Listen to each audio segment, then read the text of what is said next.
In this video, we're looking at enemy non-player characters and NPC spawners that you can configure so your players can drop enemy spawn points in their maps that will spit out a variety of NPCs to attack all your players while they're trying to fight each other.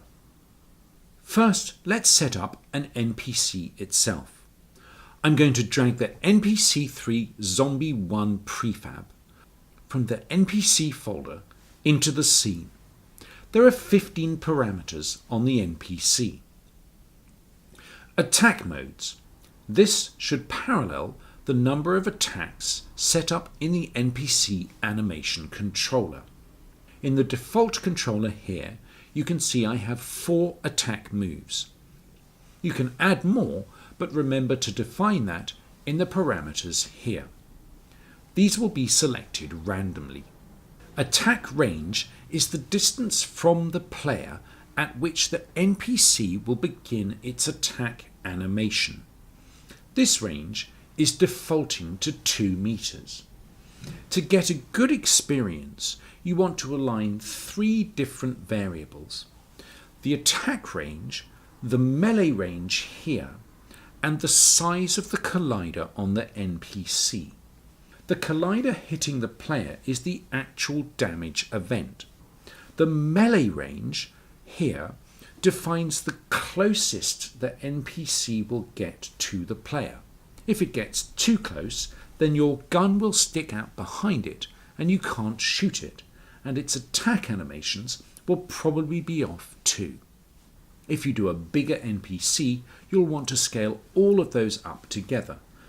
I would keep them in the same size order, or you might get the damage animation playing and no damage done, or the damage done and no animation playing.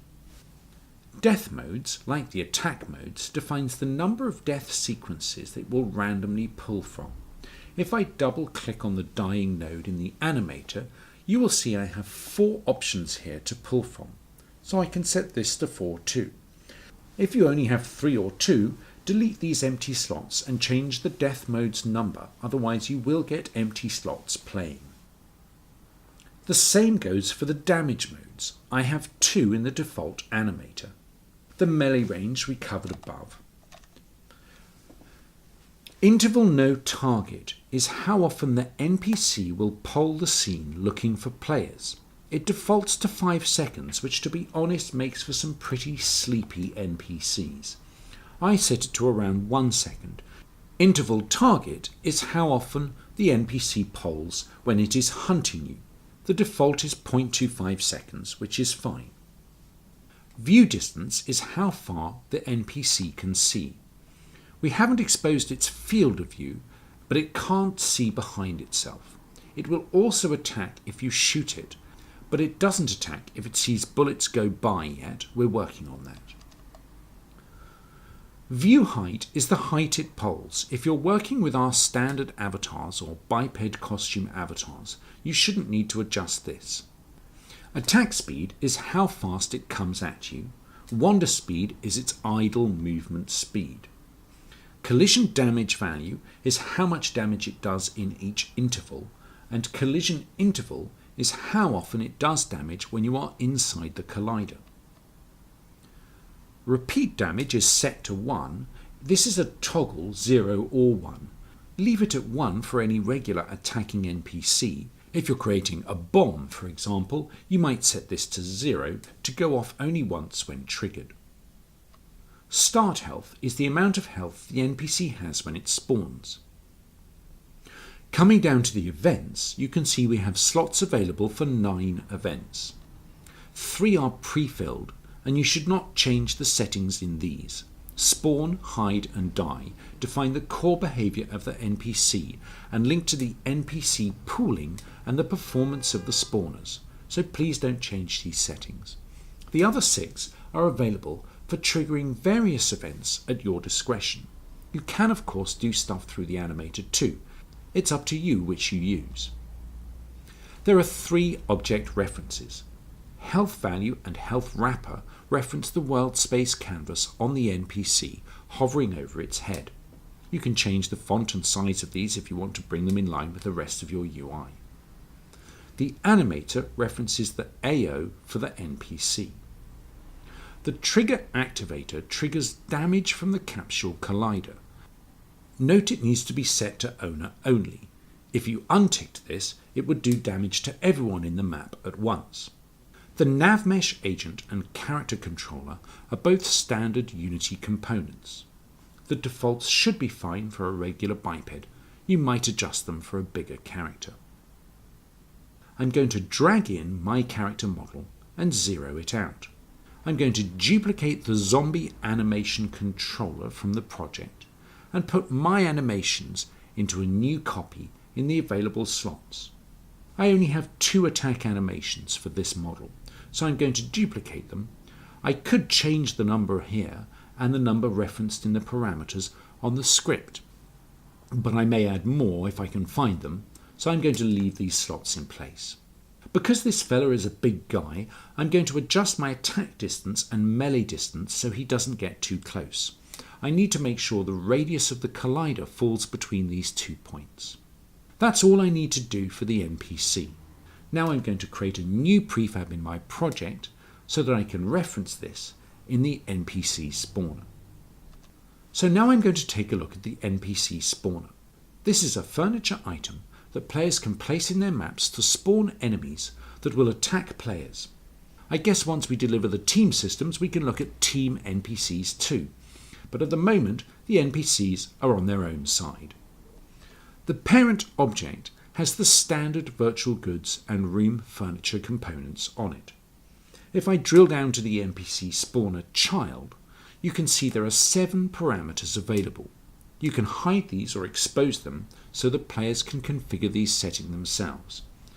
You make that decision on the customization settings on the virtual goods component.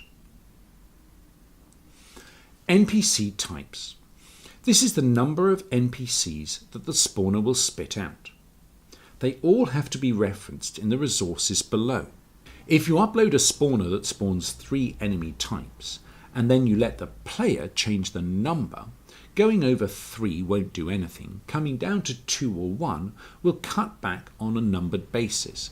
E.g., if the player sets this to 1 in world, then only the first NPC type will spawn.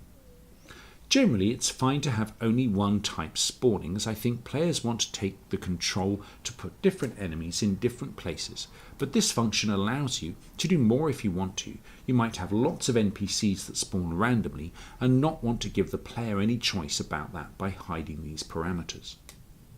NPC pool size is part of how we make the game run as smoothly as possible. We manage pools of bullets and NPCs. To calculate the appropriate pool size, you need to consider 3 factors: the lifetime of the NPC, the spawn rate, and the number of types. So, if the lifetime of the NPC is 60 seconds and the spawn rate is 30, you can only ever have 2 in the scene at once from 1 spawn station. So the pool required is 2 max. If you have different types, the pool actually comes down because the system will pool for every type and it will cycle through types in order, not randomly. So 6 is unnecessarily high here. If you change these dramatically, you will want to go back to that calculation. Lifetime divided by spawn interval divided by type, then round up. NPC spawn min range and NPC spawn max range define the radius from the spawner where the NPCs will appear. You might want them to spawn from 1 single spawner across the whole map randomly, or you might want to lock it down so they visually appear in the middle of a portal like this. Don't set it to 0, as that can confuse the NavMesh. If you want them to be effectively set to 0, then set the min and the max to 0.1 and 0.2 meters. NPC lifetime means the NPCs will die on their own. You might want to set this to be higher than a minute, as it can be a bit odd having an NPC running at you and then vanishing. But if you set it too high, you might risk exceeding your pool, or if you ramp that up too, you might hit some performance issues. If you're developing something that's more like a co-op campaign than an arena, you might set your lifetime to be really high and set the spawn interval rate to be a very high time period, or even have a trigger of some kind that switches off the spawner completely. NPC spawn height lifts the hips of the biped above the ground so that it spawns with its feet on the ground. If you have a very tall or short NPC, you might adjust this. In the resources, you can see we default to 3, and this is where I link my 3 NPC types. The name of the prefab doesn't matter, but the naming convention on the resources does, and it should be NPC1, NPC2, etc., all lowercase. I'm just going to spit out one NPC type from this spawner, so I set it down to 1 and drag the NPC I just created into this resource field.